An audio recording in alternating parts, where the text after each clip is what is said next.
பிஸ்மில்லாஹிர்ரஹ்மானிர்ரஹீம். அஸ்ஸலாமு அலைக்கும் வரஹ்மத்துல்லாஹி வரகாத்துஹு. அன்பிக்கினிய அல்லாஹ் தஆலாவின் நல்லடியார்களே, நம்மளுடைய நோன்பு 12 நோன்பு வந்துடுச்சு.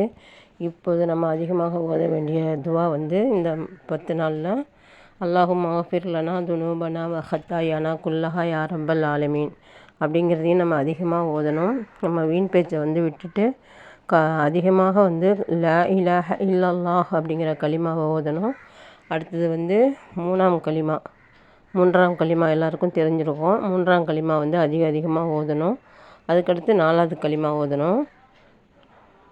அதுக்கப்புறம் சலவாத்து, இஸ்திக்ஃபார் இதெல்லாம் நம்ம அதிகமாக செய்யக்கூடியவங்களாக இருக்கணும். அதுக்கப்புறம் நம்ம இந்த ஃபஜ்ருடைய நேரத்தில் இஸ்ராக்கு தொழுதுட்டு சுபஹானல்லாஹி வபிஹம்திஹி அதத ஹல்கிஹி வரிலா நஃப்சிஹி வ அதினத்த அர்ஷிஹி வ மிதாத கலிமாத்திஹி அப்படிங்கிறதையும் ஒரு 3 தடவை ஓதணும்.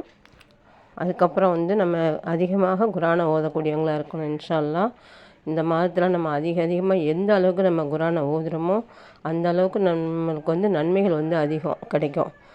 நம்ம மற்ற நாட்களில் ஓதும்போது ஒரு எழுத்துக்கு 10 நன்மை கிடைச்சாலும் இந்த மாதத்தில் நம்ம ரமலானுடைய மாதத்தில் ஓதும்போது ஒரு எழுத்துக்கு 70 நன்மை கிடைக்கும் அப்படின்னு சொல்கிறாங்க. இன்ஷா அல்லாஹ். வல்லாஹு அலம். அல்லாஹ் மிக அறிந்தவன். நம்மளுடைய இஹ்லாஸுக்கு தகுந்த மாதிரி அல்லாஹ் தாலா அதிகமாக நன்மைகளை கொடுக்கக்கூடியவனாக இருக்கான். அதனால் இந்த மாதம் மன்னிப்பு கேட்கக்கூடிய மாதம் வேறு. எனவே நம்ம அதிகமாக இந்த 10 நாளில் அதிகமாக நம்ம மன்னிப்பு கேட்கணும். இன்னும் நம்மளுடைய தாய் தந்தையருக்கும் இன்னும் நம்ம கபூரில் இருக்கக்கூடியவங்களுக்கும் மன்னிப்பு கேட்டுக்கொண்டே இருக்கணும். அஸ்ஸலாமு அலைக்கும் வரஹ்மத்துல்லாஹி வரகாத்துஹு.